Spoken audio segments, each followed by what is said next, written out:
ఈ ఈ సినిమా గురించి మాట్లాడుతున్నప్పుడు కూడా తెలియని ఒక ఉద్విగ్నమైన ఫీలింగ్ కలుగుతుంది నాకు.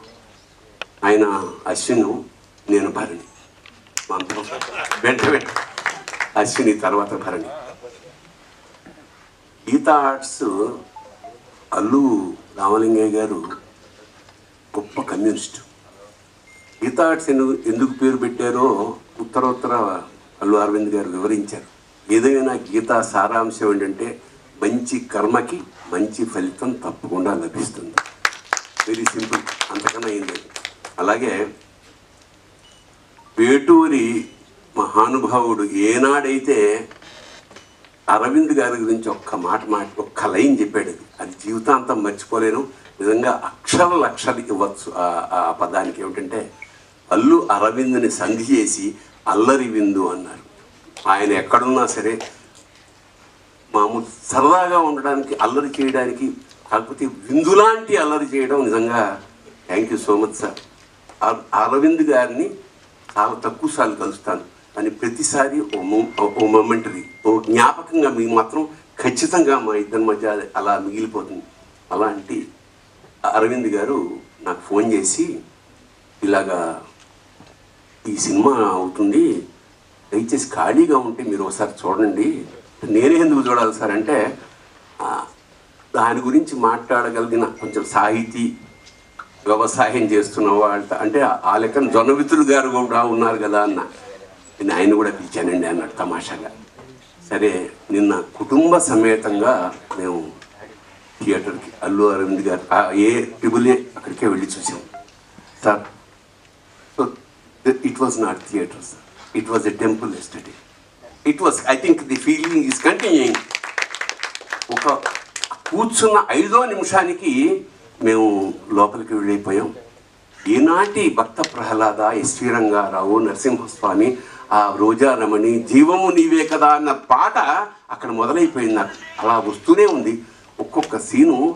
ఇది సినిమా తీశారా లేకపోతే సాక్షాత్కారం జరుగుతోందా మాకు అర్థం కాలేని ఒక అద్భుతమైన లోపలికి వెళ్ళిపోయాం. దాదాపు ఒక 20-30 సార్లైనా కళ్ళు చెమర్చే ఈ భావన, the way how you tackled, అంటే కొత్త డైమెన్షన్స్. ఇప్పుడు ఇందాక అమ్మాయి చెప్పింది, మా యాంకర్, వాడిని విష్ణు ఎత్తుకోవడం వరకు ఆ కళ్ళల్లో ఆయన చూపించిన ఆర్ద్రత నిజంగా విష్ణువు అంటే తప్పకుండా మనకి దర్శనం అవుతుందా అని మేము జన్మలు ఋషులు తపస్సు చేస్తే ఎలా వస్తుందో అలాంటి ఒక గొప్ప తపస్సు చేశాడు అశ్విని. సో మీకు లభించిన అదృష్టం కాదు సార్, యావత్ ప్రపంచానికి కూడా విష్ణుమూర్తిని, నరసింహస్వామిని దర్శనం చేయించేశారు.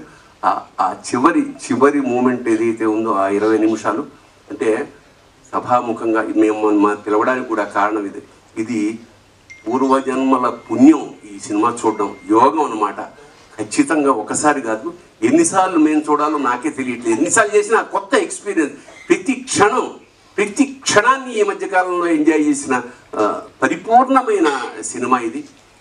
ఆ గ్రాఫిక్స్, జనరల్గా ఏమిటంటే గ్రాఫిక్స్లో చాలా రకాల లోపాలు ఉంటాయి, కానీ ఇక్కడ ఏమంటే ఆ భావాలతోటి, వాళ్ళ కదలికలతోటి, ఆ డీటెయిల్స్ తోటి, ఆ కళ్ళల్లో ఉండే కరుణతోటి మొత్తం కబ్జా చేసేసారు మా మనస్సులు, హృదయాలు ద్రవించేసాయి.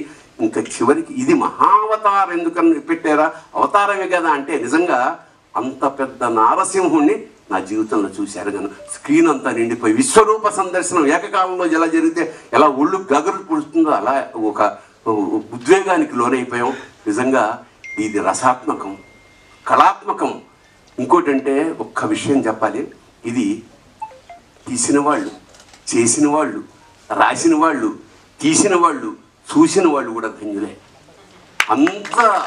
అంత గొప్ప అనుభూతిని కలగజేసినగా సార్. నిజంగా ఎప్పుడో తప్ప సినిమాలకి వెళ్ళమండి, ఏదో రెగ్యులర్గా అదే వృత్తి కదా, పెద్ద సినిమా ఏం చూస్తాను అన్న అంటే మిఠాయి కొట్టువాడు మిఠాయికి షాపు తిన్నట్టు. బట్ నిన్న వెళ్ళకపోయి ఉంటే మా జీవితంలో చాలా కోల్పోయి ఉండేవాళ్ళేమో అనిపిస్తుంది. తప్పకుండా మళ్ళా చూడాలా. అంతా అయిపోయి సార్, మేము సినిమా బయటకు వస్తుంటే మా మనగుడు కూడా వచ్చాడు, 3 ఏళ్ల వాడు. వాడిని జొన్నవితులు గారు అడిగారు లిఫ్ట్లో, ఒరే నువ్వు భక్త ప్రహ్లాదుడువా నారసింహుడివా అంటే వాడు అన్నాడు. అంటే ఒక 3 ఏళ్ల వాడి మనస్సులోకి నరసింహస్వామి ఎలా ప్రవేశించేశాడో ఆశ్చర్యం వేస్తుంది. ఈ సినిమా సార్ మీరు 2 ఏళ్ళకి ఒకసారి ప్లాన్ చేస్తున్నారు కదా, I think Deepti will run for 2 years sir continuously. Yes, then only you have to take another project. అట్లాగా I think it's a big project ఇది lord has given you sir. I think this is the greatest opportunity of our life.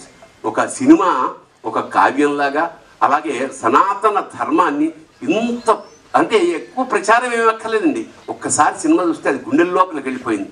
ఇలాంటి cinema నిర్మించిన వాళ్ళకి చెప్పాము, ఇలాంటి అవకాశం ఇచ్చిన మాకు కూడా మా జన్మలు ధన్యమయ్యేగా భావిస్తూ జై నరసింహ, జై నరసింహ.